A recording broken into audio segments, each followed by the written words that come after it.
প্রশ্ন হলো, আল্লাহ মানুষ যখন বানাইছেন, বানাবার আগেই তো আল্লাহ মানুষকে শ্রেষ্ঠ মর্যাদা দিয়া তারপরে মানুষ বানাইছেন।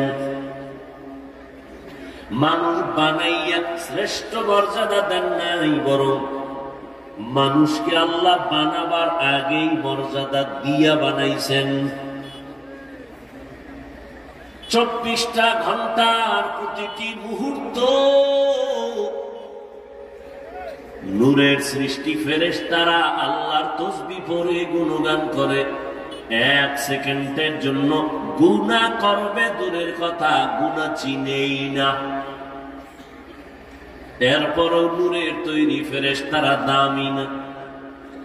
আল্লাহ এমন এক জাতিরে দামি ঘোষণা দিয়া বানাইছেন, যেই দামি মানুষগুলো কেমন স্বভাবের, বলে চাইলেই গুনাহ করে ফেলবে, চাইলেই চোখের গুনাহ, মনে চাইলে সে হাতের দ্বারা গুনাহ করবে, জবানের দ্বারা গুনাহ করবে। এমন মানুষটারে কেন আল্লাহ সর্বোৎকৃষ্ট সম্মান দিয়েছেন? কারণ হলো ফেরেশতারা গুনাহ চিনেই না, করবে দূরের কথা। আর মানুষ এমন এক জাতি, ওরা গুনার মজা কেমন তাও বুঝে, গুনাহ করার পরে সাজা কেমন তাও বুঝে। কোন মানুষ যদি গুনাহের সাজার ভান তোরে জমা করে গুনাহটা ছেড়ে দেয়, সাজার ভয় গুনার মজা বাদ দিয়ে দেয়, আল্লাহ বলেন তখন ওই মানুষের মর্যাদা নূরের তৈরি ফেরেশতার থেকেও বেশি। ওয়ালাকাদ কাররামনা বানি আদম وحملناهم في البر والبحر ورزقناهم من الطيبات وفضلناهم على كثير ممن خلقنا تفضيلا। বনি আদম বড় দামি, গুনাহ করার মজাও বুঝে, সাজাও বুঝে। ফেরেশতারা একটাও বুঝে না। পশুরা গুনার মজা বুঝে, সাজা বুঝে না, এজন্য পশু দামি না। মানুষ কেন দামি? সে গুনার মজাও বুঝে, সাজাও বুঝে। সাজার ভয়ে যদি গুনার মজা ছেড়ে দেয়, আল্লাহ তার মর্যাদা ফেরেশতার উপরে দিবেন সমান না।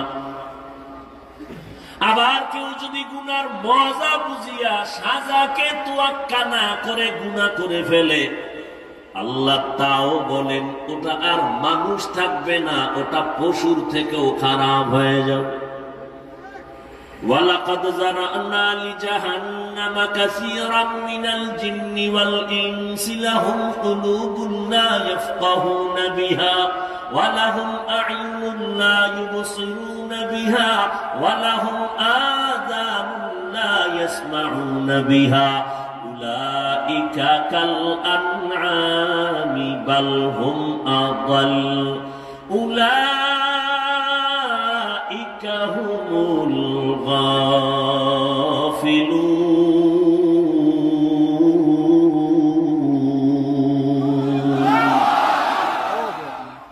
আল্লাহ তাআলা বলেন অধিকাংশ মানুষগুলো জাহান্নামে যাবে। কেন? আমি আল্লাহ তাদেরকে কলব দান করেছি, ভাবার জন্য, ফিকির করার জন্য সে ভাবে না। আমি আল্লাহ চক্ষু দিলাম দেখার জন্য, দেখে না। কান দিলাম শোনার জন্য, শুনে না। না দেখে কি চোখে পট্টি লাগাইছে? কয় না। যা দেখতে বলছি দেখে না। আমি বলছি এই চোখ দিয়া মা দেখবি সওয়াব, বাবা দেখবি সওয়াব। এই চক্ষু দিয়া বাইতুল্লাহ দেখবা সওয়াব, এই চক্ষু দিয়া আল্লাহর ওলি দেখবা সওয়াব। হাকিমুল উম্মত মুজাদ্দিদুল মিল্লাত শাহ আশরাফ আলী থানভী রাহমাতুল্লাহি আলাইহি বাংলাদেশে আসছেন সফরে। উলামায়ে কেরামদের কাফেলা থানভীর বয়ান শুনলেন, বয়ান শুনে কাঁদলেন।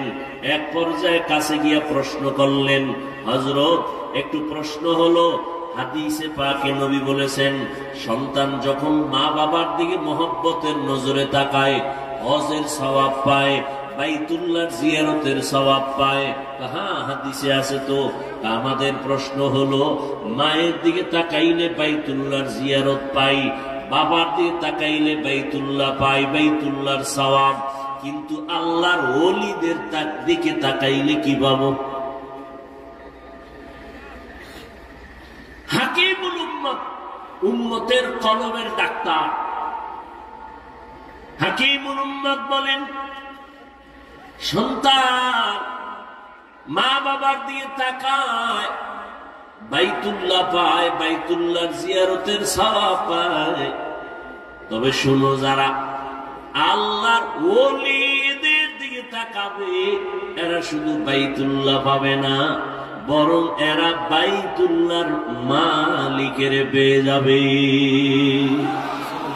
আউলিয়ারা কারে উকবা ইখতিয়ার জাহেলানা, কারে দুনিয়া ইখতিয়ার মাইলে মোমেন সোয়ে মোমেন মিশাওয়াত, মাইলে কাফের সোয়ে কাফের মিশাওয়াত।